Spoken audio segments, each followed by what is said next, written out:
This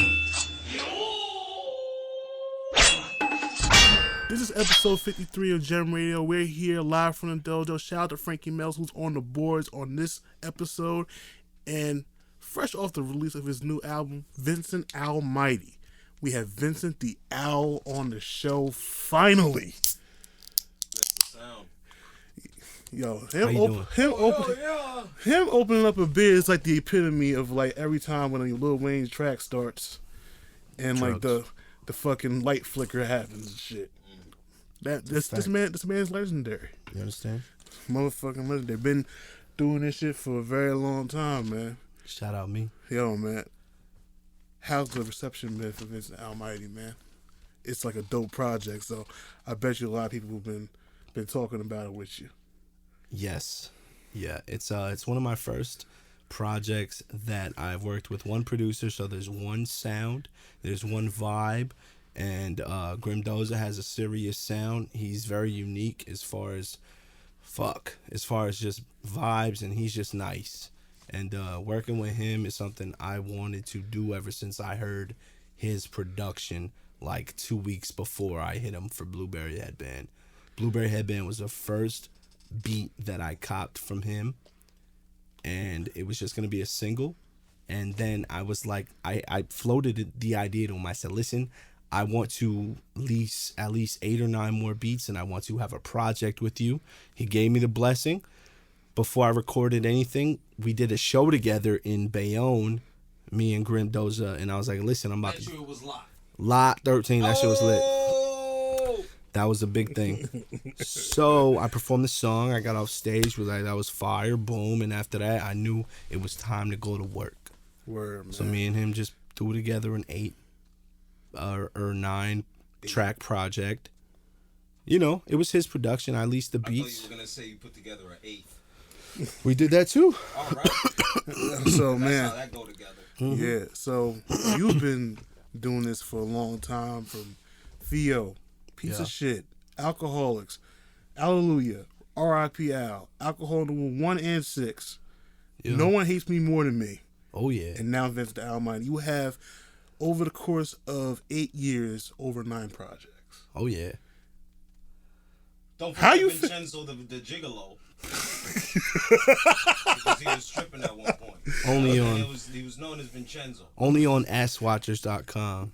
Word. Everybody gonna lie. Man, like, That's a big fact. how you feel about being able to release all this crazy ass amount of music, and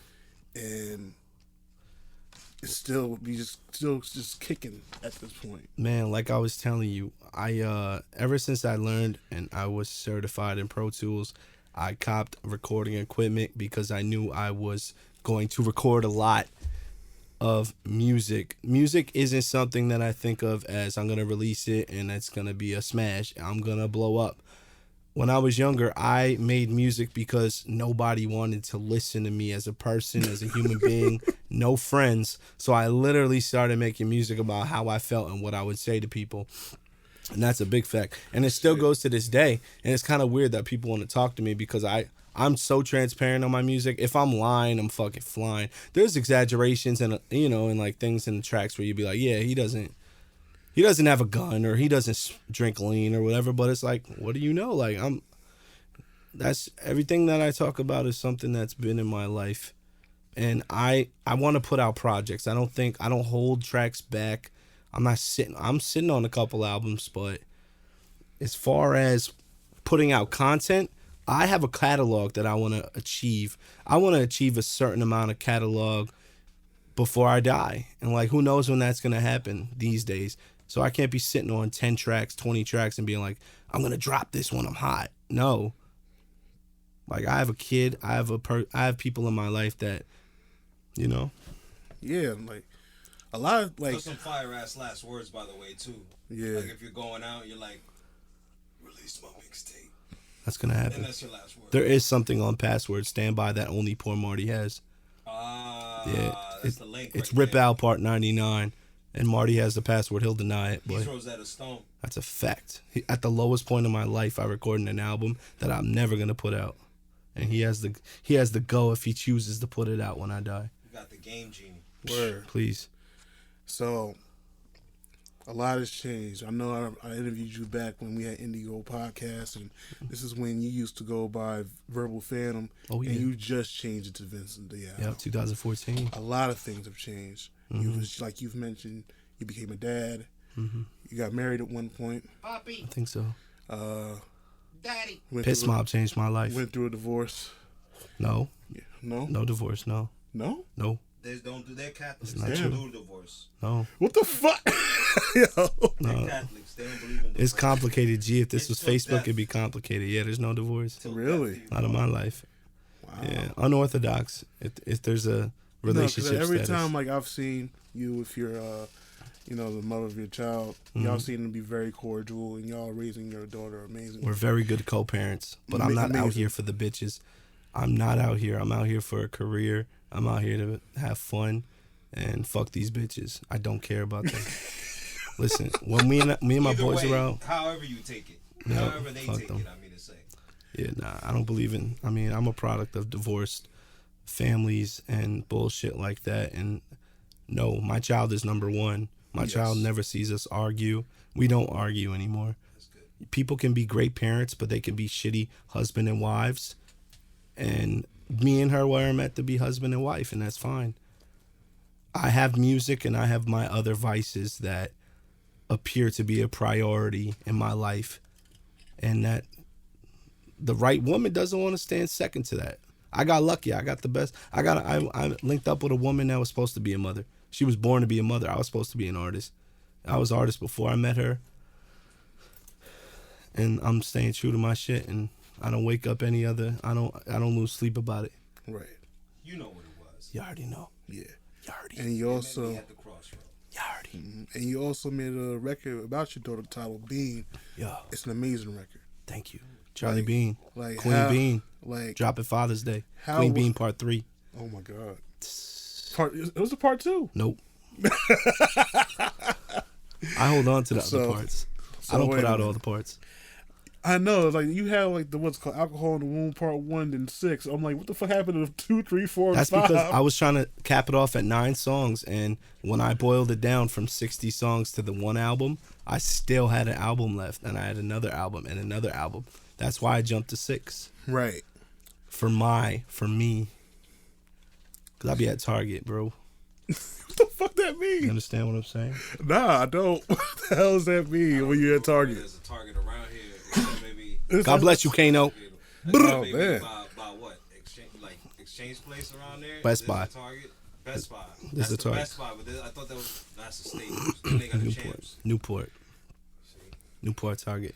But that's where I be at though. So So how was it to record a record that was very personal like that? easy. You know why? Because the minute my daughter was born, I had so much. I was like, why can't I write a song? A month passed by. Why can't I write a song about this person I love so much? And a year passed by, and I was like, I love this human being so much. Why can't I write a fucking song? Because I hate my fucking father. I've written 25,000 songs. I drink a lot of alcohol. I like owls. But for my daughter, I could not write a verse.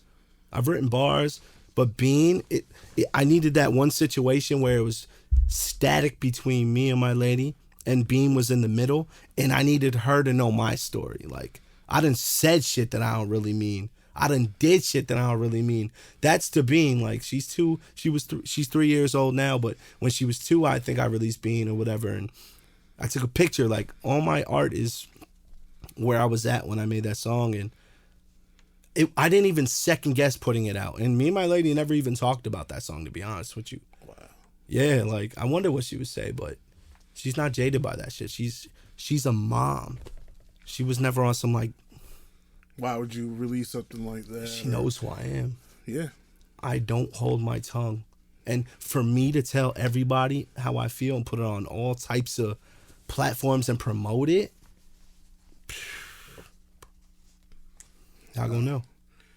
Now, none of this has slowed down your ongoing content with alcoholism or any of this stuff. Like, and we know that when it comes down to art, it imitates life.